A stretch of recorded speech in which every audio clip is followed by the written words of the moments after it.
Hello fireworks friend, and welcome to the COVID-19 Protocols Learning Module.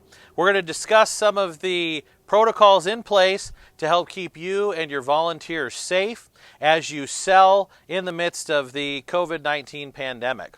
So first and foremost, you're going to notice some new signage in your sales aid kit. The first one here, stay safe, stay distant, shoot fireworks. This is a good reminder to your customers that even though they're buying fireworks, they still need to maintain the appropriate social distancing and guidelines that are applicable in your area during the 4th of July. The second one is going to be a social distancing sign. This will again to remind your customers that they need to maintain 6-foot social distance from each other while they're in line. Now, before your booth opens, we have also included a volunteer screening guideline sheet that have certain questions that you can ask your volunteers to make sure that they're healthy as they're coming into your booth to work. One good place to put that guideline sheet, as a reminder, will be on the door of your fireworks stand. It's a good place everyone will walk past, and your volunteer in charge can ask those questions to them before they start their shift. Now, additionally, you're going to want to have volunteers outside to help maintain the social distance order. So wherever you choose to place that volunteer, whether it's on the end by the windows, space throughout the front of your booth, but you're going to want some people out there keeping order and make sure your customers aren't bunching up on each other and they're maintaining the appropriate social distancing. Now, to help them do that, we have included some straight line chalk in your sales aid kit. This chalk can be squirted on the ground in the form of an X or a box or a circle or whatever shape you find the most desirable, and you can mark it out every 6 feet. Now, it's important to understand that while you're using this chalk to mark your 6-foot distances, that you need to be mindful of the area your booth or stand is set in. You need to make sure that you're not putting your 6-foot spots into a driveway or into a place where your customers might be unsafe, and you may need to go back into the side or in other variations to make sure that your customers are always standing in a safe place. We hope these protocols will help you before you get your booth set up and will be of value to you to maintain all of the CDC guidelines and local guidelines as you get your booth ready and set up to sell. Hello fireworks friend, and welcome to the second section of the COVID-19 Protocols Learning Module. In this section, we're going to discuss some of the best practices for keeping you and your volunteers safe as you sell this 4th of July. So the first thing we want to make you aware of is that each organization is going to be getting a COVID-19 kit. This is a box that will be included with your order that has paper masks, plastic gloves, and hand sanitizer in it. This PPE equipment, it will be perfect start for you and your volunteers to make sure you have what you need to be safe while working inside the stand. Additionally, while your volunteers are working inside the stand, you're going to want to make sure they do their best to maintain the 6-foot distance from each other. Where they can't, that is a good place for them to wear their mask. They can wear the paper ones that are included in their COVID-19 kit or ones that they have on their own. Either a bandana like this, or any of the ones that they've probably already made for themselves. But you do want to encourage all of your volunteers to bring a mask to the booth to use if they can't maintain the 6-foot social distance from each other inside the stand.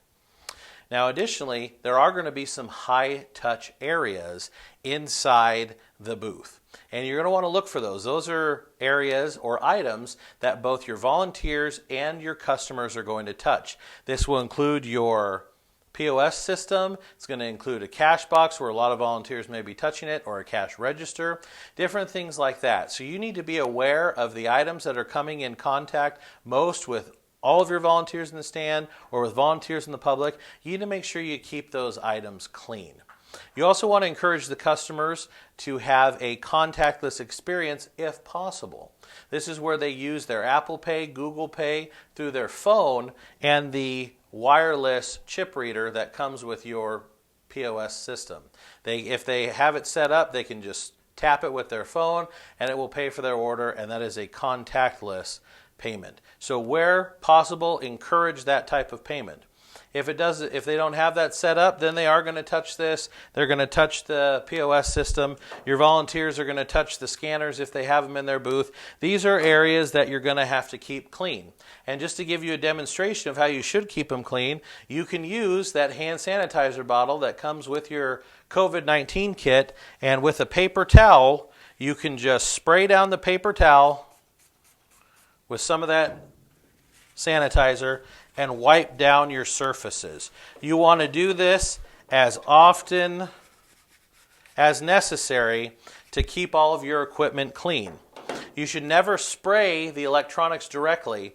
Always spray a towel and then wipe down the electronics. This will also go for your cash registers, your cash boxes, styluses, anything you may have that's going to come in contact with all of your volunteers or the general public.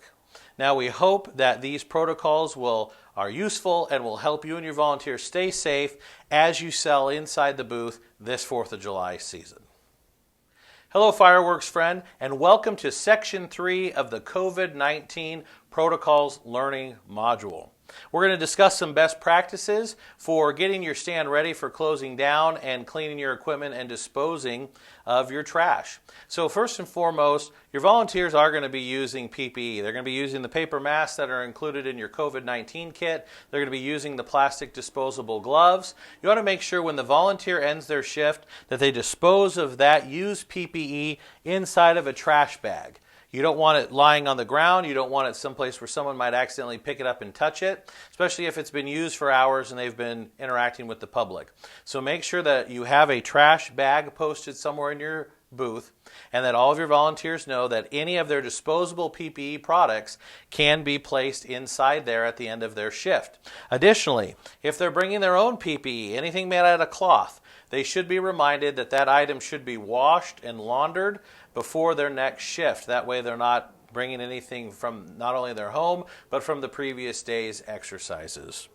Now, at the end of the day, you need to look around again at those high-touch areas, and you're going to want to clean them and wipe them down. So you're looking at your POS system, you're looking at your cash box, your cash register, stylus, anything that might have been touched or any surface that might have been touched multiple times by multiple people. Those are the areas that you want to clean. And again, when you're dealing with your electronics, you want to use your spray or your spray sanitizer or any spray that you may have or brought to your booth, and you want to spray the towel, preferably a paper towel, and then wipe down the units.